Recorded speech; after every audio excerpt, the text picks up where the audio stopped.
Salutations, everyone! Welcome back to another Total Warhammer 3 guide. I'm Lord Forwind, and today we're going to be going over 10 tips on how to play Khorne better.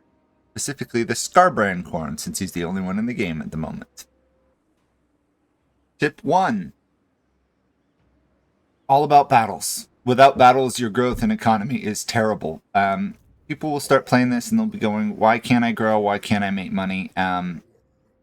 It's a Khornite faction. They're all about killing things and making money. In terms of the growth, you have this lovely bloodletting thing. If you keep fighting battles, you will get a larger upkeep, but you also get growth in all your provinces. If you don't, you'll have very low upkeep and very low growth. Used to be worse, thanks for the game developers to buff it. Their economy buildings are rather terrible. Most buildings provide some money, but similar to the Skaven, but unlike the Skaven, those buildings do not provide enough to even support a single unit. So it's not abnormal to need multiple buildings, and in fact you have virtually no dedicated income building. The closest you're going to get is this one, which gives income and post-battle loot in adjacent regions, meaning you want to be fighting battles near your territory to make money. Basically though, you make almost all your money from winning battles. Winning and raising, you're all about fighting all the time. It's basically the description of the faction. Tip 2. It's not unusual for Skarbrand here to have only partially full armies. Don't panic too much about it. The cost for these units is sky high and your economy is terrible.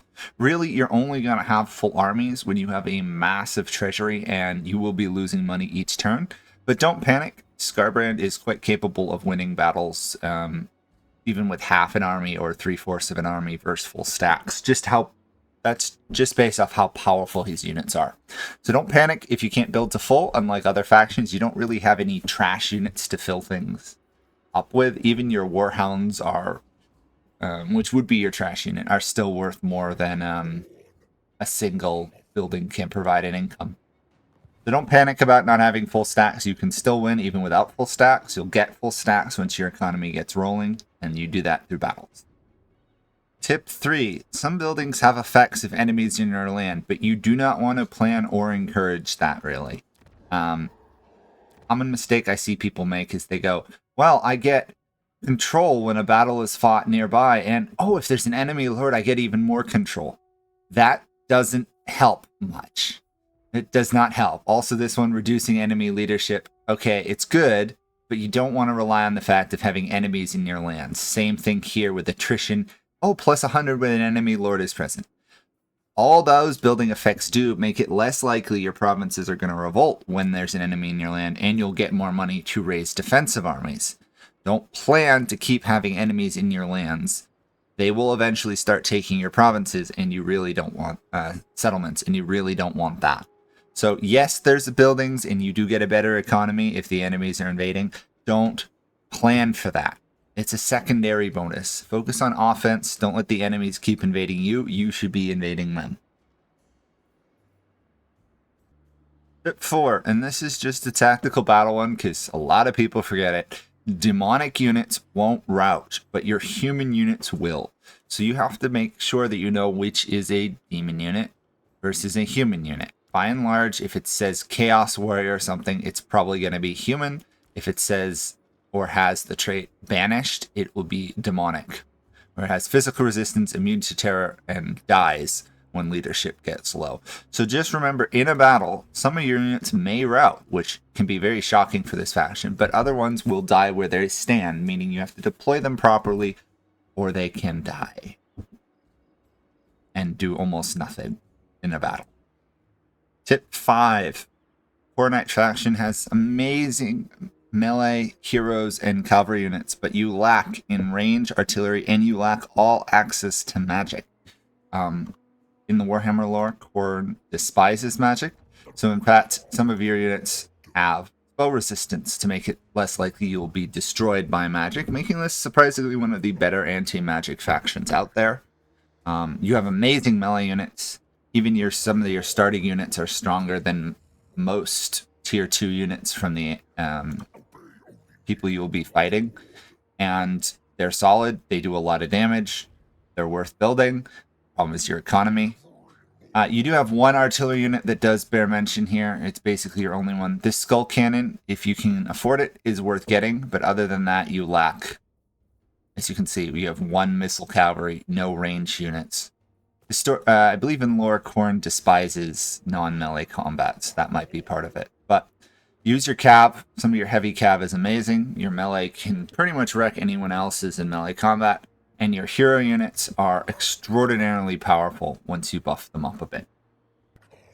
Tip 6. Try to only colonize major settlements. Don't focus on colonizing these minor ones.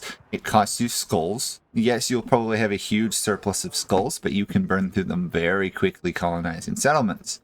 Where if you look at one of your capital settlement buildings, you will see right before the outside of Wood Elf, Orc, and Norska homelands, there is a 5% chance to automatically colonize ruined regions in province at turn start. It doesn't get much higher, but it does allow you to automatically gain control of provinces if they are raised in the area. Now, be aware the Skaven settlements look like ruins. Doesn't mean they're not colonized. So sometimes you'll have to double check, but it's also a 5% chance, so it can take a while. But you should be leaving huge swaths of raised territory behind your armies, and just take one or two major settlements and then let them recolonize the area. That's the best way to expand as Khorne.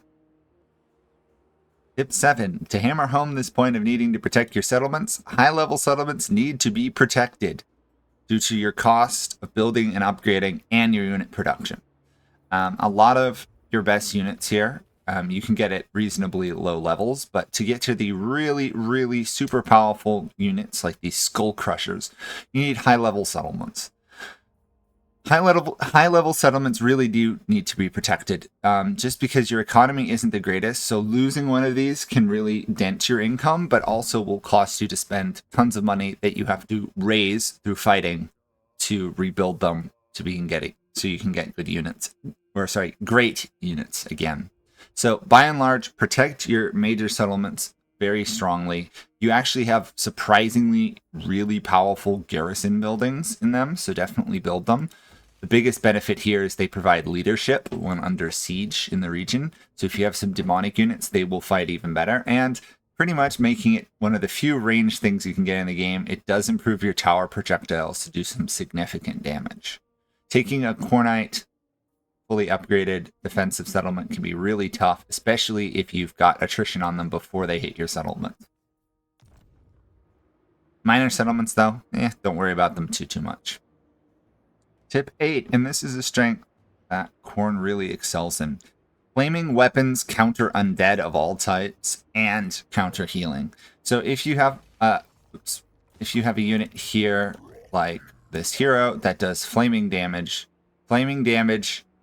they heal at half the rate while on fire, and they sustain additional damage if they're vulnerable to fire. What this means is if you're fighting vampires, Nurgle factions, or anybody who tries to use a heal strategy against you, sometimes Bretonnia will, your faction can counter them easily. You have several units that as the game goes on, your exalted bloodletters, not your normal bloodletters, but your exalted ones, start with flaming attacks. So if you're fighting a heal one, these guys are amazing. Although, to be honest, if you're struggling fighting the Tomb Kings as Khorne, you probably need to practice more because they are one of the easiest factions to crush as these guys, especially early on. Tip 9. Certain technologies that you can acquire through the tech tree will really help your economy and armies. Some of them will give you skulls per turn, which is really nice, but other ones here, upkeep reduction is really powerful, as is increased spell resistance. But as you go on, you'll start to see that some of these techs, 5% reduced upkeep for blood hosts and stuff, can get even stronger. Remembering to use blood hosts is important, but most people do, so that's why it's not a tip.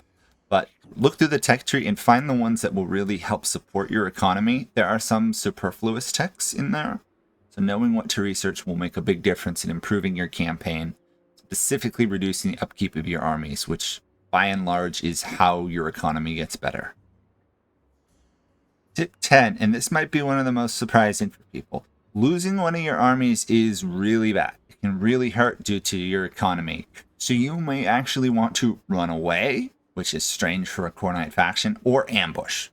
By this I mean, and you should already understand it, that one of the biggest struggles with Skarbrand, the Khorne faction, is your economy. Even if you've got a massive amount of money, you don't want to lose armies due to experience, and if you have heroes who aren't immortal in them. But for beginners, losing armies really hurts because it can be very hard to build back up to it. This army here looks like, oh, it's only costing 1,700 a turn. Yes, but the cost to construct this 7 units is almost 7,000 plus just to rebuild. So it's not so easy to rebuild armies for these faction unless you've got like 30 or 40,000 gold. So ambush is great if you can pull off ambushes. Ambushes are just a great way to play this game in general. But running away may be actually what you want to do at times, which seems very strange. Anyhow, that's it for this guide. Hopefully this helps you. If it did, like, comment, subscribe. You know those great things. Check out the full guide for this faction. It goes way more in depth on this very complex economy and stuff. And hopefully I will see you in another guide or a Let's Play. Bye for now.